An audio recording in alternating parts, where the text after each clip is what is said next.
É isso aí, pessoal. Geografia aqui na área com o professor Wander Júnior. E o assunto de hoje, a Guerra Fria e o mundo bipolar. A Segunda Guerra Mundial, de 39 a 45, mudou a economia e a geopolítica do mundo. Arrasados pela guerra, os impérios coloniais desmoronaram. E no lugar deles surgiram duas superpotências, os Estados Unidos e a União das Repúblicas Socialistas Soviéticas. Estabeleceu-se então uma nova ordem mundial, tanto no ponto de vista político quanto econômico. A reordenação econômica, pessoal, teve início com a Conferência de Bretton Woods em 1944, quando os Estados Unidos se reuniram com 44 países aliados e vencedores da Segunda Grande Guerra Mundial, na cidade de Bretton Woods, no estado de New Hampshire, nos Estados Unidos. O acordo definiu que cada país seria obrigado a adotar uma política monetária que mantivesse a taxa do câmbio de suas moedas dentro de determinação do valor indexado ao dólar, aproximadamente 1%, cujo valor, por sua vez, estaria ligado ao ouro, uma base fixa de 35 dólares por onça Troy. E o que seria onça Troy? Medida inglesa de massa usada para medir metais preciosos, gemas e medicamentos. Na conferência também de Bretton Woods foram criados ainda o Fundo Monetário Internacional, FMI, e o Banco Internacional de Reconstrução e Desenvolvimento, o BIRD, que hoje faz parte do grupo do Banco Mundial.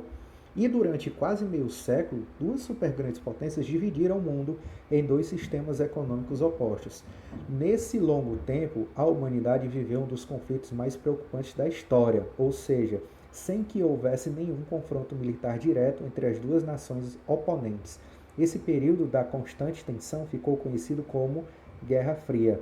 Para entendê-la melhor, é preciso considerar que o capitalismo foi profundamente criticado, principalmente a partir do século XIX, quando alguns pensadores propuseram uma nova produção totalmente diferente do sistema capitalista. Daí surgiu o socialismo, ou as ideias socialistas. E entre esses pensadores destacaram-se Karl Marx e Friedrich Hegel, que em 1848 publicaram sua primeira obra, o Manifesto Comunista. Mais tarde, Marx fez uma abrangente e profunda análise do capitalismo em sua obra mais importante, O Capital. Essas ideias inspiraram a primeira revolução socialista da história, a Revolução Russa de 1917. Como consequência dessa revolução, foi criado em 1922 o primeiro país socialista do mundo, a União das Repúblicas Socialistas Soviéticas, que compreendia a princípio a área que pertencia ao antigo Império Russo. E é o seguinte, no socialismo, o mais importante somos o nós.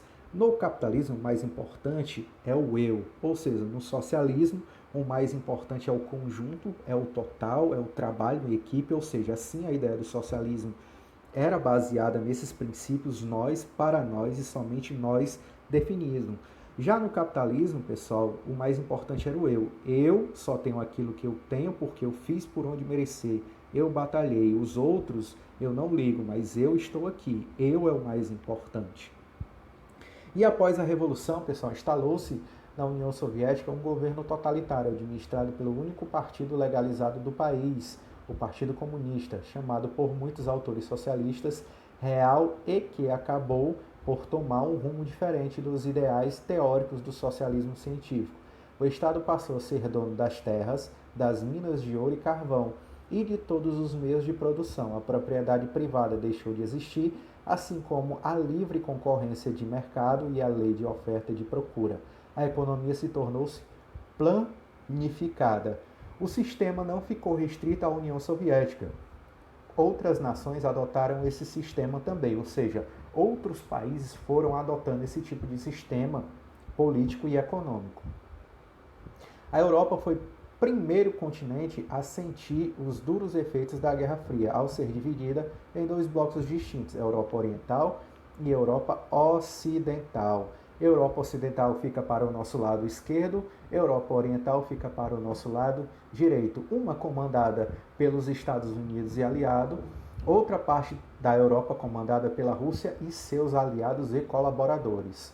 E é o seguinte, a Iugoslávia foi uma exceção, porque a tomada de poder pelo Partido Comunista não dependeu da União Soviética. Os nazistas foram expulsos do país em 1944 pelo Marechal Joseph Broz Tito, que instaurou no ano seguinte um governo forte com apoio popular. A Iugoslávia era o único país próximo a todos aqueles países socialistas que não aderiu ao regime comunista da Rússia. Ele não quis aquilo para ele.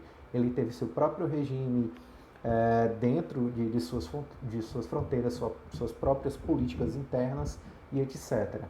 E é o seguinte, pessoal, na Conferência de Potsdam, realizada em 1945, foi dividido o futuro da Alemanha, que passou a ser dividida em 4 setores controlados pelos países vencedores: Inglaterra, França, Estados Unidos e União Soviética.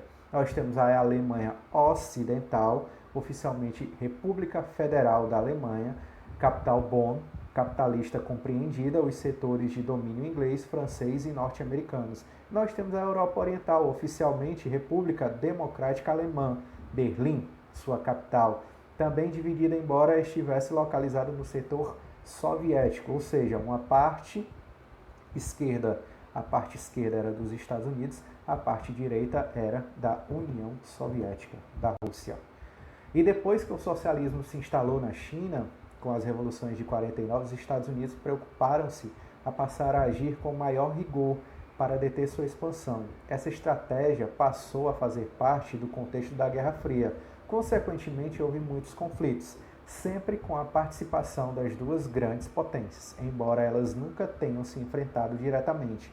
Entre esses conflitos destacam-se a Guerra da Coreia, de 50 a 53, a Guerra do Vietnã, de 64 a 75, da qual os Estados Unidos saíram derrotados. Essa daqui são imagens da Guerra da Coreia, as tropas norte-americanas, a realidade da guerra, na qual quem sofre mais é a população local, que não está diretamente ligada à guerra, mas sim diretamente porque está ali no caminho. A realidade de como era feito isso, os prisioneiros, né, os campos de concentração de prisioneiros, as batalhas e etc. Agora nós temos a Guerra do Vietnã, que historicamente foi a primeira guerra na qual aderiu o helicóptero como máquina de combate. O helicóptero entrou em guerra pela primeira vez em cenário de guerra na Guerra do Vietnã, ele foi usado para isso. Os prisioneiros vietnamitas, como os corpos eram, o descarte dos corpos, né, ali da população, dos próprios guerrilheiros. A disputa pelo poder e a corrida armamentista. No mundo bipolar, o padrão de poder não era a supremacia econômica, mas a supremacia bélica, ou seja, a supremacia de você ter um exército potente e eficaz, representada pelo desenvolvimento de armas. Daí a falarmos em corrida armamentista e corrida espacial. Para não ficar para trás, era preciso saber todos os segredos e todos os passos do inimigo. Nessa missão ficaram famosos a CIA e a KGB, os serviços secretos dos Estados Unidos e da União Soviética, respectivamente. Aí tem o emblema das duas, do lado direito nós temos a CIA e do lado esquerdo nós temos a antiga KGB. A corrida armamentista foi a questão central do período da Guerra Fria, que envolveu diretamente os Estados Unidos e a União Soviética na corrida atômica e na conquista espacial. As duas superpotências produziram metralhadoras, fuzis, tanques, aviões e submarinos, mas os grandes destaques eram as chamadas armas nucleares. Na década de 60, os Estados Unidos e a União Soviética anunciaram que possuíam arsenais atômicos para explodir o mundo e, assim, criavam uma tensão mundial em torno de uma possível guerra nuclear. Em uma situação, deu à Guerra Fria sua característica mais peculiar. Segundo o sociólogo francês Raymond Aron, guerra improvável, paz impossível. A paz seria impossível por diferenças irreconciliáveis. A guerra é improvável porque só ataque poderia acabar com a vida da Terra, somente um ataque. A corrida armamentista entre as duas superpotências da Guerra Fria termina de fato com a assinatura dos Tratados de Redução de Armas Estratégicas, o START, na década de 1990. A corrida espacial. Os soviéticos saíram na frente na corrida espacial com o lançamento do Sputnik 1, o primeiro satélite artificial construído pelo ser humano a ser posto em órbita, em 4 de outubro de 1957. Em 3 de novembro do mesmo ano, eles lançaram o Sputnik 2 com a cachorrinha Laika, o primeiro ser vivo lançado no espaço.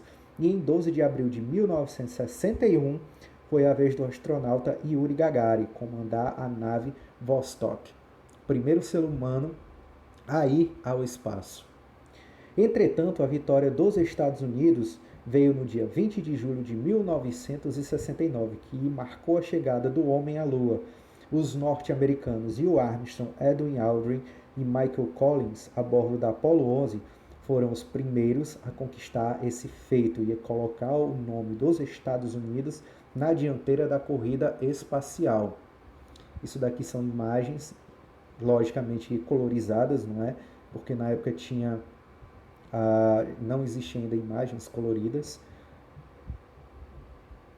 Aqui eles estão fincando a bandeira dos Estados Unidos. Hoje em dia essa bandeira está completamente branca por conta da radiação solar, os efeitos, né, da radiação solar. E é o seguinte, embora a corrida espacial tenha terminado oficialmente em 17 de julho de 75, Estados Unidos e a União Soviética continuaram a desenvolver seus programas espaciais. Nada, porém, foi mais brilhante do que a iniciativa de defesa estratégica do presidente norte-americano Ronald Reagan, que ficou conhecido como Guerra nas Estrelas. A última realização dos soviéticos foi colocar em órbita em 85 a Estação Espacial Mir, que retornou à Terra em março de 2001, após o fracasso da missão. Os Estados Unidos continuaram seu programa espacial, mesmo sem a competição da potência socialista. E com isso, pessoal, nós temos agora o fim da Guerra Fria, que o mundo bipolar começou a ruir com a queda do Muro de Berlim, em 89, e desmoronou totalmente com o fim da União Soviética, em 91. Com o desmantelamento dos velhos rivais, os Estados Unidos não tinham mais com quem combater. Estavam desmontado uma ordem mundial que durou quase 50 anos. Um mundo pós-Guerra Fria é uma consequência desse período. Os arsenais atômicos e militares da época não foram desativados totalmente, e as tensões geopolíticas do momento atual estão relacionadas à existência de armas atômicas em mãos de países como Paquistão, Israel e Coreia do Norte. O Oriente Médio, um dos focos da Guerra Fria, continua a ser, no século XXI, um desafio geopolítico. E com isso, pessoal, nós chegamos ao fim da nossa aula, ao fim desse conteúdo. Espero que vocês tenham gostado, espero que tenham enfiado na cabecinha de vocês um pouco mais de conhecimento. Pois tá, valeu, até a próxima.